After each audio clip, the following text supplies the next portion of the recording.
요즘 그 주거 시설이 옛날에는 단독주택들 뭐 이랬는데 요즘 젊은 분들 결혼하는 이들 보면 이 아파트를 선호합니다. 아파트가 좀 편해요. 뭐 가스 걱정 뭐 이런 거 안 해도 되니까.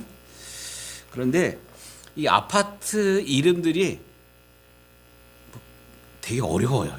특별히 요즘 짓는 아파트 이름, 뭐 아크로, 뭐 하여튼 뭐 나도 잘 못 따라하겠어. 근데 이렇게 아파트 이름이 어려운 이유 알고 있잖아요. 시어머니들 못 찾아오게 하느라고 이름이 이렇게 어렵다 그래요. 근데 요즘에 이름이 조금 그렇게 어렵지 않고 조금 쉬운 방향으로 이렇게 바뀌고 있대요. 제가 그 얘기를 듣고 좀 깜짝 놀랐어요. 이게 또 뭔 얘기야? 아파트 이름이 그전에는 막 어려운 뭐 이랬는데 조금 쉽게 그나마 바뀌는 이유.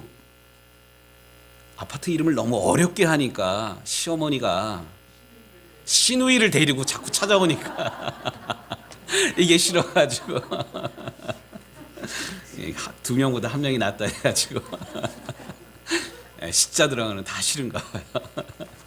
하여튼 이런 이야기를 우픈 이야기라고 그럽니다. 웃을 수도 없는, 웃기기는 웃긴데 슬픈 이 시대의 이야기. 야, 이런 집안 잘 될까요? 예. 오늘 우리가 이제 부활절, 또 부활절 전에 십자가의 의미 살피느라고 사무엘 하 다윗이 이스라엘의 왕이 되는 그런 과정 잠깐 좀 멈췄는데 석 주 만에 사무엘하 말씀을 대합니다. 그런데 사무엘하 지난번에 읽었던 지난번 말씀의 제목이 뭔가요? 되는 집안과 망하는 집안 뭐 이런 비교했었잖아요. 사울의 집안, 다윗의 집안은 점점 흥하게 되고 사울의 집안은 다윗의 집은 흥하고 사울의 집은 망해가는 이런 거. 흥하고 망하고 이런 거를 다윗의 집안 사람들은 사실 잘 알고 있을 거예요. 그러면 사울의 집안 사람들은 알았을까요? 몰랐을까요? 알아요. 우리 속담에 그런 말이 있어요. 속담에 그 배가 파선을 할 때 가장 먼저 아는 이들이 있다 그러잖아요. 쥐들이 알고 배가 파선하기 전에 도망을 간다 그러잖아요. 그러니까 우리도 가끔 뉴스 보면 지진이나 해일이 일어나기 전에 뭐 두꺼비들이 이동을 하고 뭐 말 못하는 미물들이 두꺼비 뭐 쥐떼들 뱀들이 막 탈출하는 이런 거 보면 이거 무슨 일이 있는 거 아니야 뭐 이런 이거 징조다, 재난의 징조다 뭐 이렇게 우리가 이렇게 이야기들을 합니다. 이런 것처럼 오늘 이 다윗의 집안이 흥하게 되고 사울의 집이 이렇게 망하는 이런 과정 가운데 특별히 사울의 신복들이 지금 이상한 짓거리들을 해요. 그게 뭐냐? 좀 지난 시간 말씀이랑 연결해서 좀 살펴보면 사울 왕의 군사령관 아브넬이 사울과 요나단이 죽자 사울에 남아 있는 아들 이스보셋을 데리고 마하나임으로 도망을 갑니다. 가가지고 다음 기회를 준비합니다. 근데 실제로는 이스보셋을 왕으로 세운 게 아니라 허수아비 왕을 세워놓고 자기가 이 허수아비 위에서 실제로 왕 노릇을 합니다. 제가 이렇게 단정적으로 말하는 이유가 뭐냐면 사울 왕의 여러 첩 가운데 한 사람인 니스바, 이 왕의 첩이면 어쨌든 왕의 부인이잖아요. 감히 건드려서는 안 돼요. 그런데 이 아브넬이 이 아버지, 그러니까 이스보셋의 아버지 사울 왕의 첩을 건드려요. 통간을 합니다. 그러니까 이것을 듣고 사울의 아들 이스보셋이 뭐라고 야단을 치니까 기분 나쁘다 그럽니다. 나를 유다의 개 머리로 하느냐? 이놈 봐라. 왕으로 세워줬더니만 나를 이렇게 대해? 기분 나쁘다 그래요. 그러고는 곧 이 아브넬이 다윗에게 전령을 보내가지고 이런 이야기를 합니다. 나와 함께 화친을 맺사이다. 나랑 함께 평화협정을 맺읍시다. 뭐 이런 얘기를 하는 거예요. 감히 어쨌든 남아있는 이 사울 왕국의 왕은 이스보셋인데 이스보셋을 제껴놓고 자기가 막 조약을 막 맺고 그래요. 이게 나쁜 사람이에요. 이 아브넬은요. 그런데 이런 아브넬의 제안을 듣고는 다윗이 덥석 화친을 맺지를 않아요. 이 법적인 그런 용어인데요. 하자 치유를 요구합니다. 하자 치유를 요구를 해요. 그게 뭐냐면 사실 다윗은 사울의 사위예요. 사울의 첫째 딸 미갈을 사울 왕이 이 다윗에게 줍니다. 줄 때 조건이 있어요. 이 블레셋 적군의 포피 100개를 배워오라 뭐 이러는 거예요. 남자의 성기를 100개를 배워오라는 거예요. 이게 쉬운 일일까요? 어려운 일일까요? 이게 도저히 쉽지가 않은 그런 일이에요. 그런데 다윗이 조국을 위해서 이스라엘을 위해서 가가지고 블레셋 사람을 무찌르고 사울이 요구한 것을 가지고 옵니다. 그래서 미갈이랑 결혼을 했어야 되는데 이 사울 왕이 다윗에게 미갈을 주지 않고 딴 사람한테 시집을 보내버려요. 이 결혼이라는 게 사실 뭐 조건이 맞아가지고 이렇게 하는 게 아니라 하나님 앞에서 맺는 그런 거거든요. 다윗은 다시 이스라엘이랑 화친을 맺으려면 사울 왕과랑 화친을 맺으려면 이 하자가 치유가 돼야 돼. 그래서 아브넬에게 미갈을 데려오라 뭐 이렇게 얘기를 해요. 그래서 미갈을 데려와요. 미갈은 이미 다른 사람한테 시집을 가 있는 그런 상황인데 이 이야기가 재미난 이야기가 3장에 이렇게 나와요. 한번 나중에 여러분들 읽어보시고요. 이렇게 해가지고 다윗이랑 아브넬이 화친을 맺습니다. 그리고 평화협정을 맺고 기쁜 마음으로 돌아갈 때 이 다윗에게 그 군사령관이 있는데 다윗의 군사령관 요압이라는 군사령관이 있는데 이 요압의 동생이 이 아브넬에 의해서 창에 맞아가지고 죽게 됩니다. 이게 원수예요. 그러니까 요압에게 있어서는 아브넬은 원수예요. 다윗의 사령관 요압이랑 사울의 군사령관 아브넬 비슷한 그런 지위에 있는 사람인데 이거 원수야. 그런데 이 요압은 이 아브넬이랑 다윗이랑 화친 맺은 걸 사실 모르고 있는 그런 상황에 이 화친을 맺고 돌아가는 이 아브넬을 불러가지고 이 요압이 죽여버려요. 근데 사실 사울은 요압이 이렇게 했다는 걸 모릅니다. 그러니까 요압이 그런 걸 나중에 알게 됐는데 어쨌든 하나님의 이름으로 화친을 맺었기 때문에 아브넬이 죽었을 때 그 장례에 옷을 찢으면서 슬피 울면서 조가를 불러 이 죽은 아브넬을 애통해하고 뭐 이런 과정들이 3장 이 끝부분에 사실 나옵니다. 이 부분도 나중에 좀 읽어보시길 바랍니다. 오늘 우리가 본문을 읽은 4장 1절의 말씀에 보니까 사울의 아들 이스보셋은 아브넬이 헤브론에서 죽었다함을 듣고 손에 맥이 풀렸고 온 이스라엘이 놀라니라 이런 말씀이 기록되고 있습니다.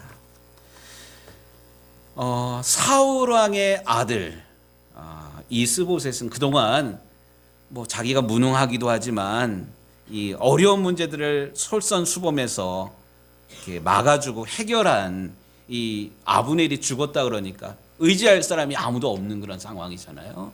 그러니까 맥이 풀린 거예요. 이거 어떻게 하냐 이제 나는 나라를 다스릴 그런 힘도 없는데. 근데 오늘 2절 말씀을 보니까 이 이스보셋에게 그나마 남아있는 지휘관 2명이 있었어요. 한 사람의 이름은 바나고 또 한 사람의 이름은 레갑이에요. 형제인데 같은 사울 왕의 집안 사람이에요. 베냐민 지파 사람이에요. 믿을 만한 신복들이에요. 그런데 오늘 이어지는 그런 사건의 이야기는 뭐냐면 이 바나랑 레갑 이 형제가 그 볕이 제일 즈음에, 그러니까 한낮 뭐 점심 먹고 오후, 우리도 그러잖아요. 점심 먹고 오후 1시, 2시쯤 되면 노근노근해지잖아요. 낮잠 한 30분 잤으면 좋겠잖아요. 이스보셋이 낮잠을 자는 그런 사이에 이들이 밀을 가지러 온 채하고 집 가운데로 와가지고 침상 가운데 누워 있는 이스보셋을 죽여버려요.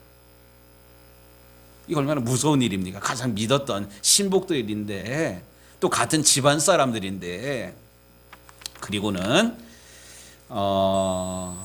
오늘 이제 말씀 6절 말씀을 좀 보니까 6절 말씀, 레갑과 그의 형제 바나가 밀을 가지러 온 채하고 집 가운데로 들어가서 그의 배를 찌르고 도망하였더라. 그들이 집에 들어가니 이스보셋이 침실에서 침상 위에 누워 있는지라 그를 쳐 죽이고 목을 베어 그의 머리를 가지고 밤새도록 아라바 길로 가 헤브론에 이르러 다윗 왕에게 이스보셋의 머리를 들이며 아뢰되, 왕의 생명을 헤아려 하던 원수 사울의 아들 이스보셋의 머리가 여기 있나이다.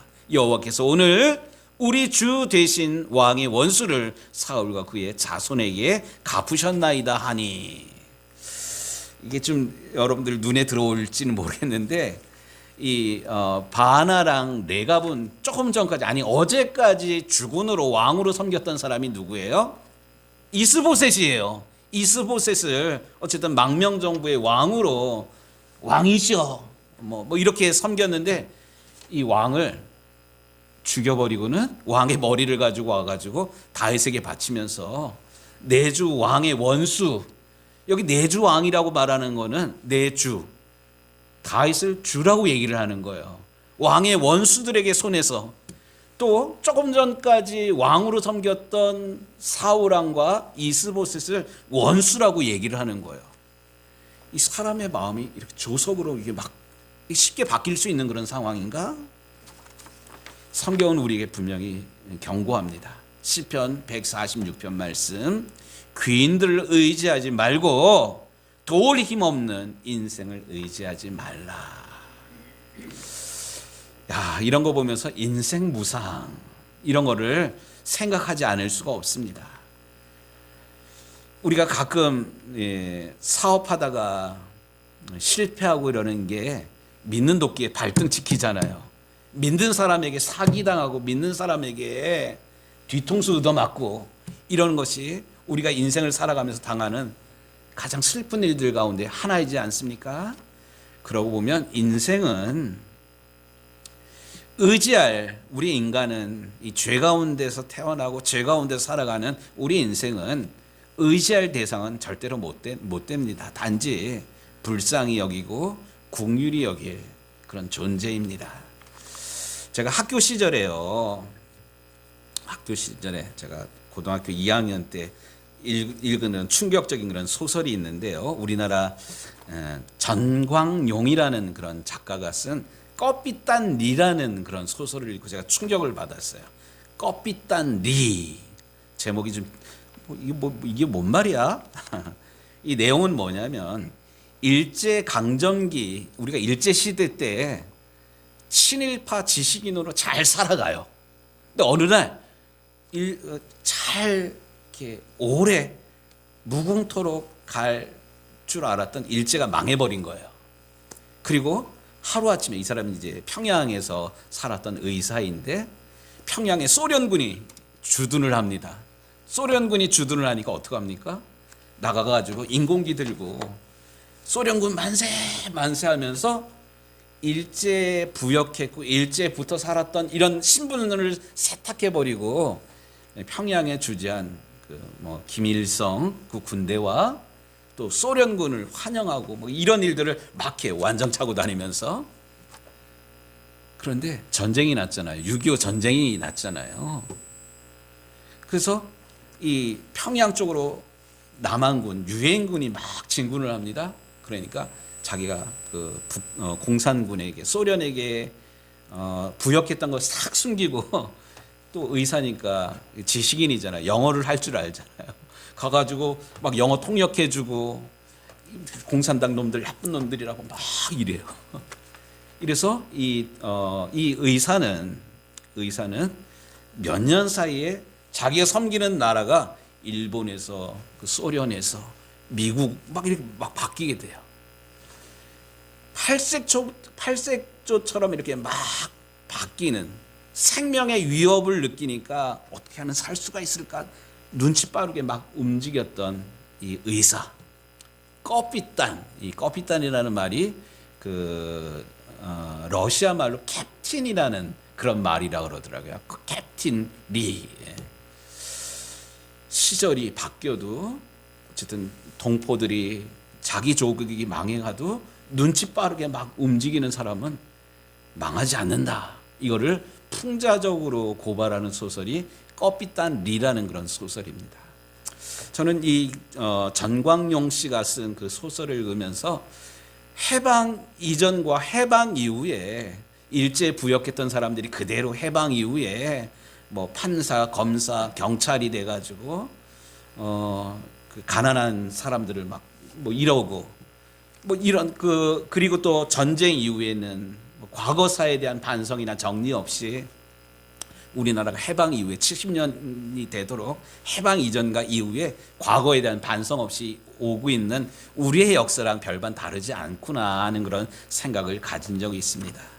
이게 그 사람들만의 문제가 아니라 약삭빠르게 시절의 흐름, 어떤 것이 내게 이득인가 유익인가를 따져서 하루아침에 주인으로 섬기던 일을 팔아버리고 주인을 원수로 또 원수로 여겼던 사람들, 내 주, 내 왕이여 이렇게 섬기는 레갑과 바하나, 또 아브넬의 모습이 우리의 인생, 나의 모습도 이런 모습은 아닌가 하는 생각을 가져봅니다. 그런데 여러분 한번 생각해 보십시오.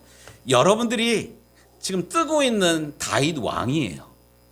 이제 이스보셋과 또 아브넬까지 처단됐기 때문에 이 다윗이 이스라엘의 왕이 될 수 있는 절호의 기회였고요. 이런 기회를 만들어준 바하나랑 레갑은 어떻게 보면 다윗에게 있어서 중요한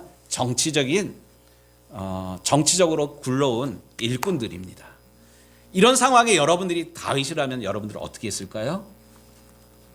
임정로님, 손 들고 온 모든 문제를 해소해준 이 사람들 어떻게 해야 돼요? 상주죠. 상을 줬을 거예요. 그런데 오늘 말씀을 좀 보겠습니다. 4장 9절 말씀. 다윗이 부에롯 사람 림몬의 아들 레갑과 그의 형제 바나에게 대답하여 그들에게 이르되 내 생명을 여러 환난 가운데서 건지신 여호와께서 살아계심을 두고 맹세하노니 내가 지금까지 살아온 게 처세술 때문에 또 급박한 가운데 내가 바른 선택, 내 생명을 살리시는 선택을 하면서 여기까지 온 것이 아니라는 거예요. 하나님 앞에서 하나님께서 무엇을 원하시는가, 하나님이라면 어떻게 하실까를 물으면서 여기까지 왔던 하나님 앞에서 살아왔던 인생이라는 고백입니다. 그러면서 10절에 전에 사람이 내게 알리기를 보라 사울이 죽었다 하며 그의 좋은 소식을 전하는 줄로 생각하였어도 사울왕이 시글락에서 죽었잖아요. 사울왕이 죽은 거를 사울이 쓰던 왕관과 뭐 팔찌 이런 것을 가지고 달려온 사람이 있었잖아요.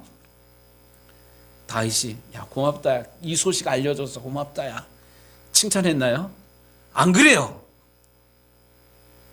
사울왕의 목숨이 붙어있는데 아직 붙어있는 그런 상황에 기름 부어 세운 하나님의 종을 찌르고 가지고 왔잖아요.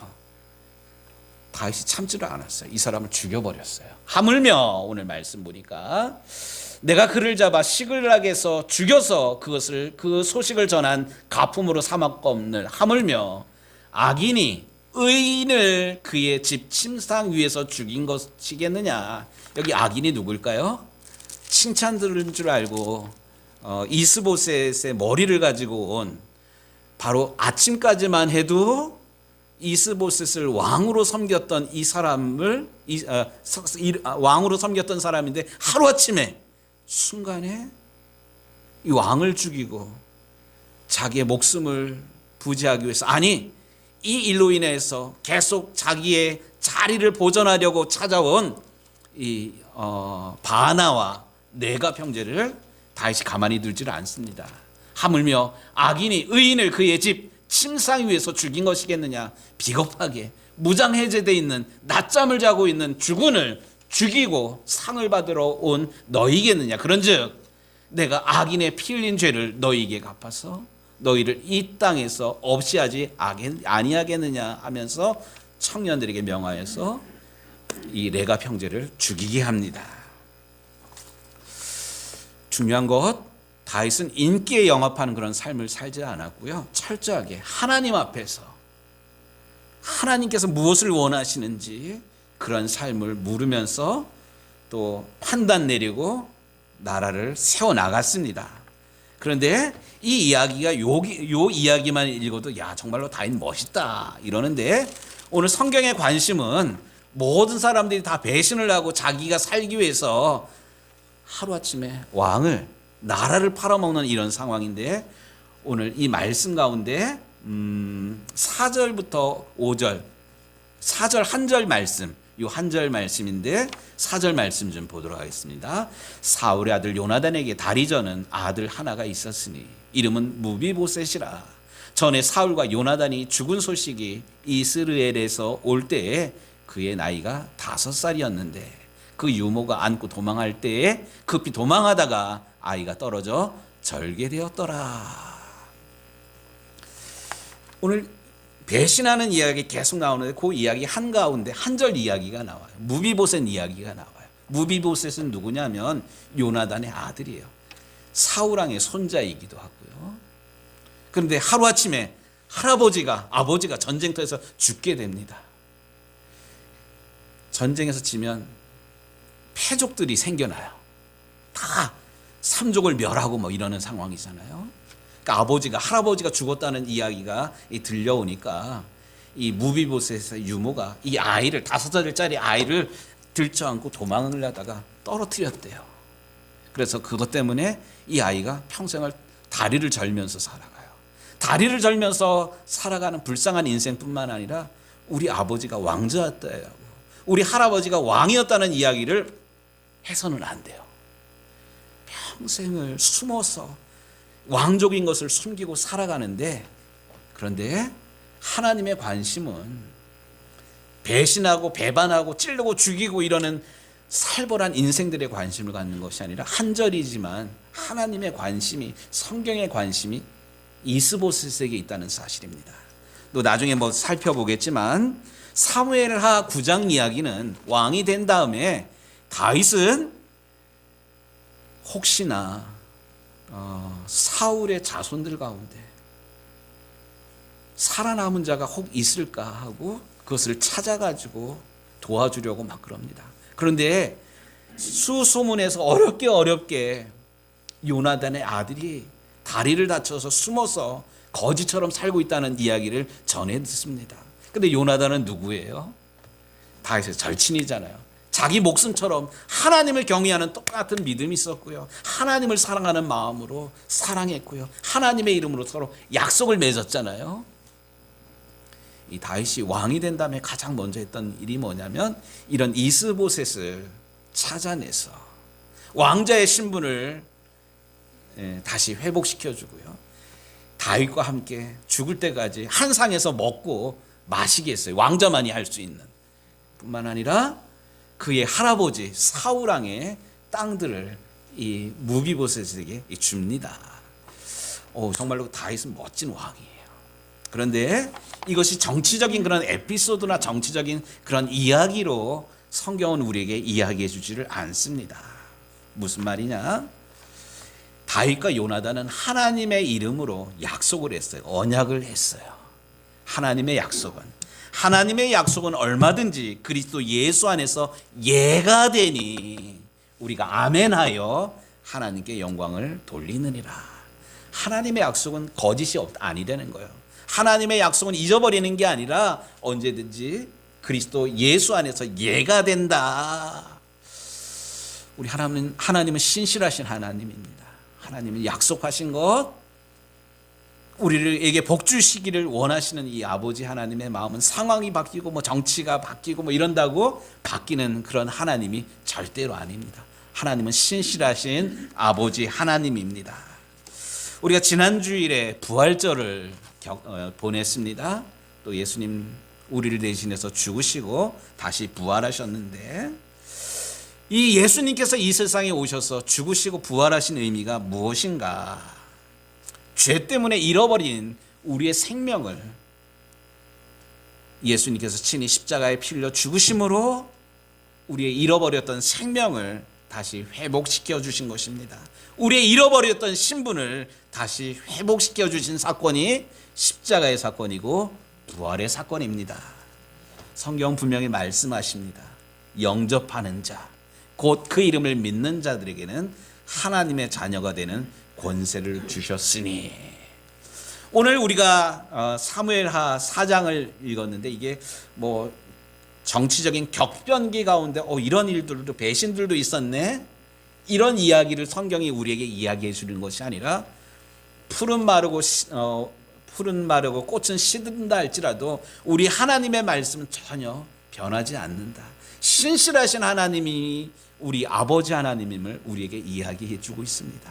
또 하나님 마음에 합하였던 다윗은 믿음으로 약속한 요나단과의 약속을 끝까지 지켰던 신실한 왕이었다는 사실입니다. 바로 예수님의 십자가의 죽음과 예수님의 부활이 하나님의 신실하심을, 하나님의 사람이 어떠한 삶을 살아야 되는지를 오늘 우리에게 이야기해 주고 있는데, 우리가 인생을 의지하거나 인생을 바라보거나 인생에게 배신당하고 땅을 치면서 후회하는 것이 아니라 도울 힘 없는 인생을 의지하지 말고 신실하신 하나님을 의지하고 신실하신 하나님을 바라는 믿음의 사람이 되라고 오늘 성경은 우리에게 말씀하고 있습니다. 이 말씀이 사람으로 인해서 실망한 우리에게 위로의 말씀, 구원의 말씀, 새로운 희망의 말씀이 되기를 우리 주님의 이름으로 축복합니다. 아멘.